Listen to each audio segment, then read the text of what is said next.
torbeen 15ffaan Pirimeer Liigii Ingiliizii fi alada kaleessaa taphatamee jira. Alada kaleessaa taphoonni 4 kilaboota 8 gidduutti taphatamuudhaan gooliiwwan 16 kan keessummeesse hoggaa ta'u guyyaa sabtiisis taphoonni 4 taphatamuun gooliin 16 kiyyoo keessa bu'uun xumuramee jira.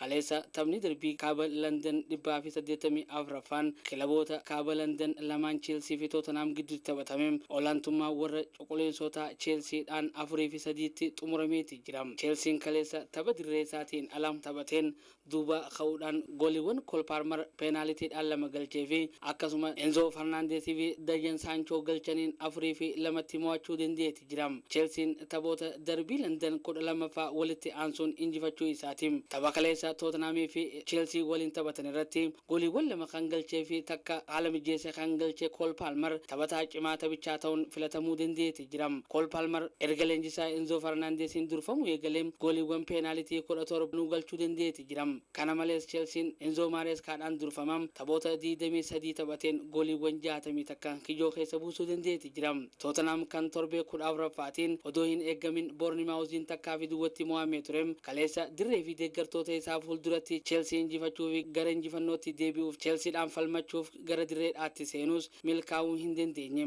Gooliiwwan 3 Dominic Solanke, Kulusevski fi Hengimesun daqiiqaa 5ffaa 11ffaa fi 96ffaarratti galchaniin osoo hin milkaa'in hafuudhaan baay'ina gooliiwwanii kan irratti galee garuu ofirraa hir'isuu dandeetti jira. Tottenham Hotspur erga torbee 13ffaatiin Manchester City dirree isaa dirratti 4-2tti mo'atee deebi'ee gara injifannootti deebi'uu hin dandeenye. Leenjisaan Tottenham Ange Postecoglou leenjisaa yeroo ammaan tanaatti dhiibbaa hamaa keessa galee jiruu fi hojii leenjisummaa Tottenham irraa ni gaggeeffama jedhamee eegamaa jiru keessaa tokko ta'uu dandeetti jira. Tottenham Hotspur yeroo ammaan tanaatti taphoota 15 taphateerraa 6 qofa mo'achuu fi 2 qixabuudhaan qabxii 20 walitti sassaabachuun sadarkaa 11ffaarratti argamam. Taphoota biraa kanuma darbii Londoniin Arsenal gara dirree Craven Cottage imaluudhaan goolii takkaa fi takka qixabuun qabxii qooddatee deebi'eeti jira. Fulham tapha kanarratti goolii Raul Jimenez daqiiqaa 11ffaarratti galcheen takkaa fi duwwatti Arsenal dursuun boqonnaa duraa xumure. Boqonnaa lammaffaarratti Arsenal Martinelli, Mikel Merino, Gabriel Jesus fi Nwaneri jijjiiruun gara dirreetti galuun dhiibbaa uumuudhaaf fi gara taphaatti deebi'uudhaaf yaalii olaanaa taasisaati ture.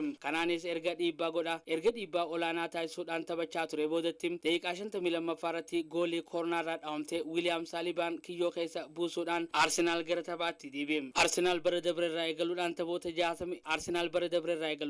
63 taphate keessatti gooliiwwan koornaarraa dhaawaman 17 kiyyoo keessa buusuu dandeetti jira. Taphni kilaboota lamaanii itti fufuudhaan daqiiqaa 89ffaarratti gooliin Bukayo Saakaan galchee ofsaayid jaamuudhaan jala haqamte. Kanaanis taphni kilaboota lamaanii goolii takkaa fi takkaan qixabuudhaan qabxii addaan qooddataniiti jiran.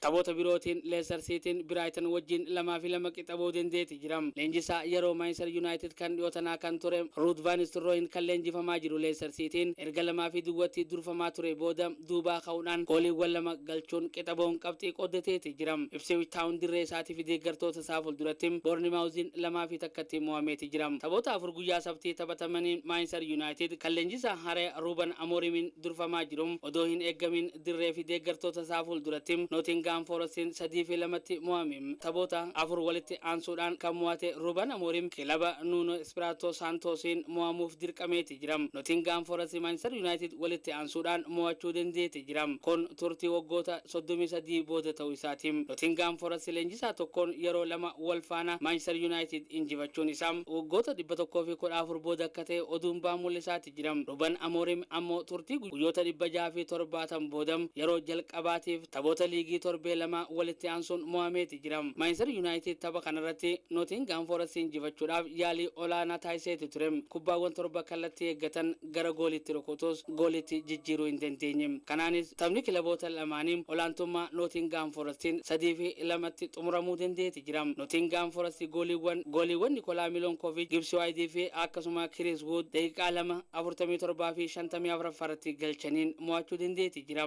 Gooliiwwan lamaan Manchester United mo'amuu jalaa isaaniin baraareen Rasmus Højlund fi Bruno Fernandes daqiiqaa 18ffaa fi 61ffaarratti lakkoofsuu dandeesse. Taphni darbii Merseyside 245ffaan hawwiidhaan eegamaa ture kan Everton fi Liverpool istaadiyooma Goodison Park irratti waliin taphachuudhaaf beellamatanii turan rooba cimaa qilleensa hamaa makatee roobeen osoo hin taphatamin hafuu dandeetti jira. Fageenya kiiloomeetira takkaa qofti kan isaan jidduutti argamu Liverpool fi Everton kilaboota waliif masaanuu magaalaa takkaati. Beellamni kilaboonni lamaan lamaan guyyaa sabtii waliin qabatan 245 osoo hin taphatamin hafuu dandeetti jiram. Taphni isaanii kan torbee 15ffaa waliin taphachuudhaaf beellamatan gara yeroo biraatti dabruu dandeetti jiram. Torbeen 15ffaan Premier League Ingiliz kun tapha tokko har'a galgala West Ham United dirree isaa irratti Wales simatuun kan xumuramuu taham. West Ham United yeroo ammaan tanaatti taphoota 14 taphateerram 4 injifatee 3 qixa ba'uudhaan torba mo'ame qabxii 15 sadarkaa 14ffaa irratti argamam. Wales ammoo taphoota 14 taphateerram 2 qofa mo'atee 3 qixa ba'uudhaan 9 mo'ame qabxii 9 sadarkaa 19ffaa irratti argamam. West Ham United torbee 14ffaatiin dirree isaatii ala Leicester Cityin 3-1 mo'ameeti ture.